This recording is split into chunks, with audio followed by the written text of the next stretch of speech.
If you have these 7 signs, your vibration is split between both dark and light. There are moments when we feel like we're being pulled in 2 completely opposite directions. One part of us wants to rise, to be kind, loving, compassionate, to heal, to understand, to forgive. The other part, it wants to burn everything down. It wants to walk away, isolate, scream into the void, reject the world and everything false within it. And if you've ever stood in that strange electric space between those 2 extremes, let me tell you something that will change your life. You are not broken. You are not unstable.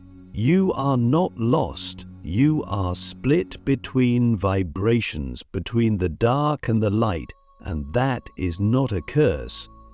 That is a calling.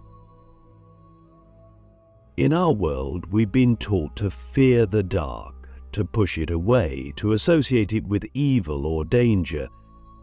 But that's a lie. The dark is not evil. It is the unknown. It is the unintegrated. It is the shadow of who we are, waiting for our attention. The light, on the other hand, is celebrated.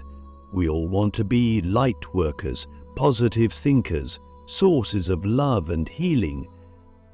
But too much light without shadow creates blindness. Too much dark without light creates despair. Real transformation? That happens in the tension between the 2. And if you are experiencing that tension more intensely than others, chances are you are one of the few whose vibration is actually split, not permanently, but as a stage of awakening, as a test, as a transition into your higher self. Click subscribe to this channel to get more profound spiritual lesson. There are 7 signs that show up when your vibration is split between both dark and light. And the first one is this. You feel extremes of emotion, often within the same day or even hour. You wake up feeling inspired, full of gratitude and clarity, ready to change the world. By noon, you're questioning everything, feeling drained, angry, even lost. These swings aren't random, they're feedback. Your energy field is expanding, receiving from both poles, and your nervous system is struggling to keep up. You're not crazy, you're awakening. And awakening is messy. If you've ever cried in the middle of a joyful moment or laughed during deep grief, then you've already touched the edge of this paradox. You are being invited to hold both truths. That's spiritual maturity. The second sign is more subtle but just as powerful. You attract both the most enlightened, kind, high-vibrational people and the darkest, most manipulative or wounded souls. Why? Because your frequency is wide. You broadcast on multiple levels. You are both mirror and magnet. You reflect people's light back to them, and you reflect their shadow too. Some will be drawn to you for healing. Others will try to drain you because they don't understand what they're feeling in your presence. This is why you must learn radical discernment, not judgment, discernment. Being split between dark and light doesn't mean you must allow both into your closest spaces. It means you must learn to navigate the energy with clarity. Who nourishes you? Who depletes you? Who expands your field? Who contracts it? Your body already knows. Are you listening? The third sign is spiritual fatigue. Not physical tiredness, but that cosmic weariness that feels like it lives in your bones. You feel like you've been doing the work for lifetimes, and yet the battle inside you doesn't stop. That's because you are not just healing your own wounds. You're transmuting ancestral, collective, and even interdimensional patterns. Being split between dark and light means you're doing double duty. You are being stretched across timelines. You're receiving downloads in your dreams. You're processing energetic programs that others haven't even begun to acknowledge. This is why rest isn't optional for you. It's sacred. It's part of your spiritual hygiene. And stillness isn't laziness, it's preparation. The darkness teaches you to rest. The light teaches you to rise. You need both. The fourth sign is disillusionment with traditional spiritual teachings. You've read the books, listened to the gurus, followed the practices, but something still feels incomplete. Because when your vibration is split, you begin to see the spaces where lightening teachings fall short.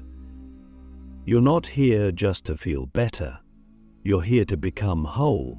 And wholeness includes rage, grief, shadow, sexuality, power, boundaries, endings. You can't bypass your human experience to reach your divinity. You must go through the underworld to reclaim your throne. This is why you feel called to deeper teachings, more ancient paths, rawer truths. You are not looking for comfort, you are looking for truth. That's what happens when the dark and light within you both demand your attention. You're no longer satisfied with surface-level peace. You want depth, you want God, not just spirit. You want embodiment, not just escape. The fifth sign is sudden, uncontrollable creativity or destruction. You might go through intense phases where you're creating art, writing, designing, building new visions, and then just as suddenly you want to burn it all down. This is the dance of Shiva and Shakti within your soul. Creation and destruction are not opposites, they are lovers. They feed each other. And when your vibration is split, you feel both urges strongly. You must learn to channel this, not suppress it. When the urge to destroy arises, ask, what in my life has expired? What needs to be released? When the urge to create comes, ask, what wants to be born through me now? You are not inconsistent, you are in motion. You are a storm and a sunrise. The sixth sign is a deep, almost unbearable sense that you are meant for something huge, but you don't yet know what it is. You feel the pressure of purpose, but the clarity hasn't landed. That's because your soul is still integrating. You're not ready to receive the full download. Why? Because your frequency must stabilize before your mission can be revealed. Think of it like tuning a radio. You must clear the static before the message comes through. Your purpose is sacred. It will not rush. It is not impatient. It is waiting for you to be ready to hold both the dark and the light, not just in thought, but in embodiment. And when it arrives, it will feel like remembering something you never knew you forgot. The seventh sign is the most profound. You keep having moments of spontaneous spiritual clarity that vanish just as quickly. You see the whole truth. You understand your soul contract. You feel oneness with everything. And then, gone. Back to confusion, back to doubt. That's because you are touching the higher realms, but your system isn't fully integrated yet. These moments are glimpses, initiations. You're being shown what's possible, but you must earn the ability to hold it, not through performance, but through alignment, through surrender, through devotion. The light shows you the vision, the dark teaches you how to carry it.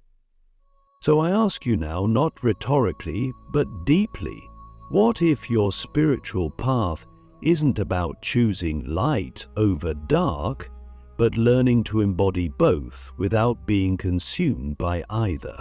What if the power you're seeking is not in transcending your shadow, but in integrating it so completely that nothing can use it against you ever again, because this is the path of the split ones, the in-betweeners, the initiates of paradox. And if you carry these signs, you're not just on the path, you are the path. The edge of power. How to master the chaos when light and dark collide inside you. When you stand at the edge of yourself, where your light meets your shadow, it feels like a war zone. You want to be peaceful, but your anger is roaring. You want to forgive, but resentment coils in your chest like a snake. You want to radiate love, but part of you wants to shut the door and never open it again. This is not weakness. This is not failure. This is the edge of power, the precise place where your human self and your divine self collide. And if you can stay present in that collision without running, numbing, or pretending, you begin to unlock a level of mastery that few ever reach. You see, most people pick a side. They either over-identify with their light, becoming overly spiritual, detached, addicted to positivity, obsessed with being good, or they get swallowed by their shadow, convinced they are broken, unworthy, or too damaged to heal. But those of us with a split vibration, we're called to a higher task. We're not here to choose sides, we're here to merge them, to become whole. The chaos you feel inside isn't a mistake. It's the sacred fire that tempers your soul. It's the friction that forges the weapon. You are being sharpened by contrast. And if you can stop judging yourself for the chaos and start mining it for wisdom, the very thing that once felt like your undoing becomes your liberation. Exit. Let's be real. Mastery doesn't look like eternal peace. It looks like emotional intelligence in the storm. It looks like choosing integrity when your ego is screaming for revenge. It looks like pausing before you speak even when your trauma wants to lash out. Mastery is not perfection. It's presence. The ability to hold paradox without collapsing, to feel deeply without being destroyed by what you feel, to carry light without denying your darkness. Think of it like this: your soul is a container. Every time you integrate another layer of your shadow, that container grows, and the more shadow you integrate, the more light you can carry. Your capacity expands, your vibration stabilizes, you become unshakable. Not because life stops testing you, but because you stop abandoning yourself when it does. But how do we actually do this? How do we master the chaos when it's real, when it's loud, when it's tearing our lives apart? The first step is to stop resisting it. Shadow becomes toxic only when it's repressed, but when it's met with awareness, it becomes a teacher. So when rage shows up, don't judge it. Ask it what it's protecting. When jealousy arises, don't shame yourself. Listen for the wound beneath it. When apathy creeps in, don't panic. Ask what part of you has given up hope. Every dark emotion is a messenger, and if you treat it with reverence, it will reveal exactly what you need to see. The second step is embodiment. Get out of your head. Chaos lives in your nervous system, not just your thoughts, so breathe, move, shake, cry, scream into a pillow, walk barefoot on the earth. Let your body process what your mind can't understand. Spiritual chaos isn't just emotional, it's somatic. Your body is trying to catch up with the upgrades your soul is receiving. Let it. Don't spiritualize your way out of the human experience. Feel it. That's how we transmute. That's how we rise. The third step is sacred discipline. When you're split between dark and light, you need structure, not control, but rhythm.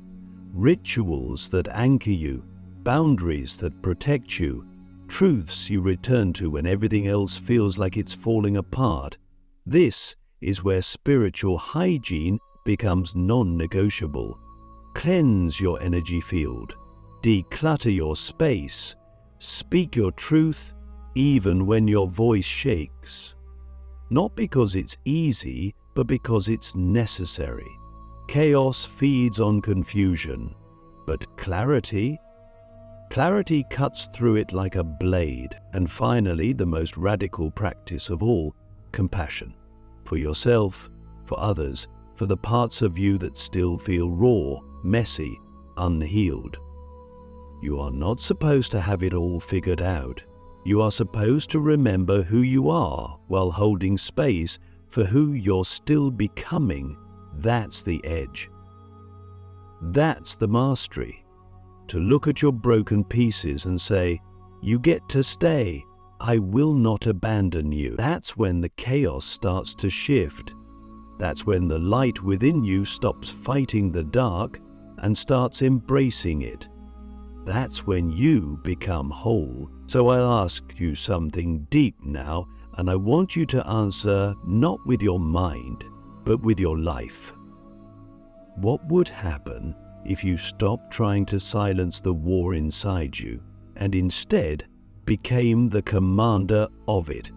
What if the chaos wasn't blocking your power, but was the path to it? If you're standing in that tension right now, know this: you're not alone. And you're not failing. You're on the edge of something massive, something sacred, something ancient. Stay there.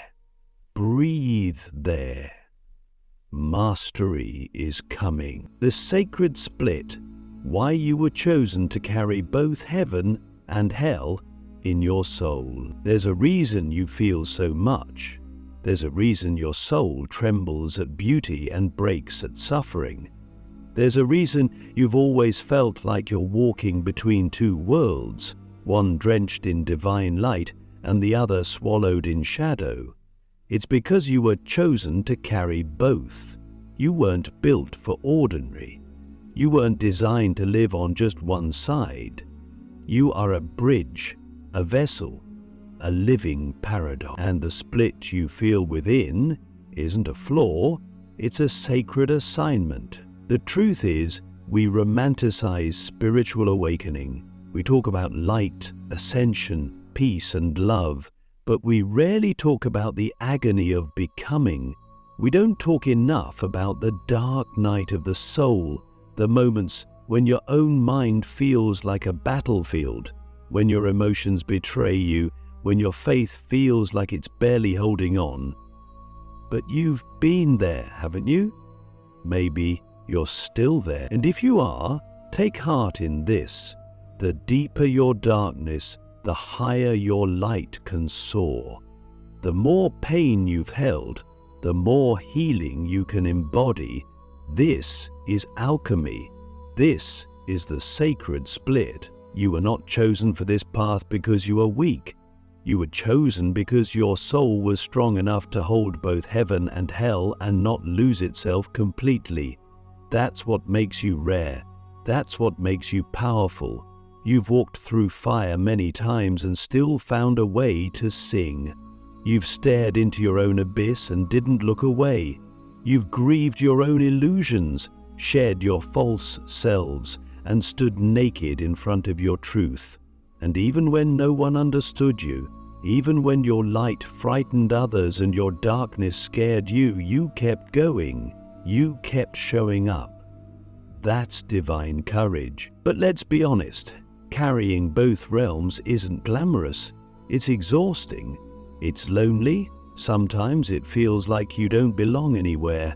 The light workers think you're too intense. The wounded see you as a mirror they're not ready for. And the world? The world doesn't know what to do with someone who won't pick a side, but that's the brilliance of your path. You're not here to fit in. You're here to weave opposites, to hold the tension of duality until it births a third path, a higher truth that transcends the binary of good and bad, light and dark, spirit and matter. When you embrace that you are both heaven and hell, you stop running from your own power. You stop fearing your anger, your desire, your grief. You see that even your darkest emotions are sacred. They are teachers, initiators, guides. You learn to sit with them, to learn their language, to let them speak. And in doing so, you reclaim parts of yourself that were never meant to be exiled. That's where real integration happens. That's when your vibration stops flickering and starts radiating. Because now, it's whole. And what does that look like in real life? It looks like someone who can sit with someone else's pain without needing to fix it. Someone who can lead with clarity, but still cry in the quiet. Someone who can channel divine wisdom and still admit, I don't know. You become the type of presence that changes rooms, not because you're perfect, but because you're real, raw, rooted, reconciled. But here's the most important piece. When you stop fighting your sacred split, you start to remember. You remember why you came here. You remember that your soul didn't descend into this body just to float. It came to embed itself in the grit of human life. It came to bring heaven into hell, not escape it. It came to stand in the middle of the chaos and be the eye of the storm. That's why your nervous system feels everything. That's why your heart holds multitudes. You're not here to choose between being human and being divine. You're here to be both. So I ask you with reverence, what would it feel like to stop resisting your complexity and start honoring it as sacred? What would it mean to fully inhabit your light without abandoning your shadow? Could it be that your divinity isn't in the purity of light, but in the wholeness of your being? Because the holy ones are not the ones who float above the world. They are the ones who walk into its depths and carry the light there. They are the ones who hold both the sword and the rose. Who can rage with God and weep with the earth? That's you. That's why you've been through so much. That's why you've never quite belonged. You were never just meant to shine, you were meant to transform, to return to wholeness, how to unify your split vibration and embody your full power. There comes a moment in the journey where you stop seeking to escape the battle between your dark and light, and instead you start listening to both. You stop trying to fix yourself and begin to witness yourself. You stop asking, why am I like this? And begin to ask, what is this trying to reveal to me? That's the shift. That's where healing begins, not in erasing one side of yourself, but in reuniting the parts that have been divided for too long. This is the return to wholeness. Wholeness is not perfection. It isn't about being fully healed or always balanced. Wholeness is about integration. It's about the willingness to bring all parts of you to the table, even the ones that make you uncomfortable, especially those. You can't embody your full power if you're still ashamed of your rage. You can't hold divine clarity if you're still hiding your grief. You can't access your deepest intuition if you're still afraid of your own darkness. The parts of you you've spent years trying to exile are the very keys to your liberation. They were never meant to be destroyed. They were meant to be understood. So how do we unify the split? How do we bring the dark and the light into communion instead of conflict. First, we stop labeling one as good and the other as bad. Your shadow is not your enemy, it's your unintegrated power. Your pain is not a problem, it's your portal. When you feel triggered, when you feel overwhelmed, when you feel like you're spiraling, that's not a sign that you're failing. That's a sign that something is rising. Something old, something deep. And it's rising because you're finally strong enough to meet it. Don't run, don't numb, don't bypass. Sit with it. Ask it questions, let it speak. It's never been about getting rid of the dark. It's been about remembering why it came with you in the first place. Second, we practice radical presence. This means showing up for ourselves moment by moment without judgment. It means allowing our inner world to be messy, raw, contradictory. It means not needing to fix every emotion, but instead becoming curious about them. What is this sadness asking for? What is this anger protecting? What is this fear trying to teach me? You begin to build a relationship with yourself, and the more trust you build, the more whole you become. Because wholeness isn't created by force, it's revealed through safety. The third step is expression. You must create space in your life where you can express both your light and your dark. Journal without filter, dance your chaos, paint your grief, scream your fury into the wind. Pray not just with your gratitude, but with your confusion. Make space for the full spectrum of you to exist, because when your energy is allowed to move, it begins to harmonize. The split becomes a spiral. The conflict becomes a current. And that current moves you not away from your power, but straight into it. And finally, we must choose embodiment. It's not enough to understand these things intellectually, you have to live them. This is where all the parts come home.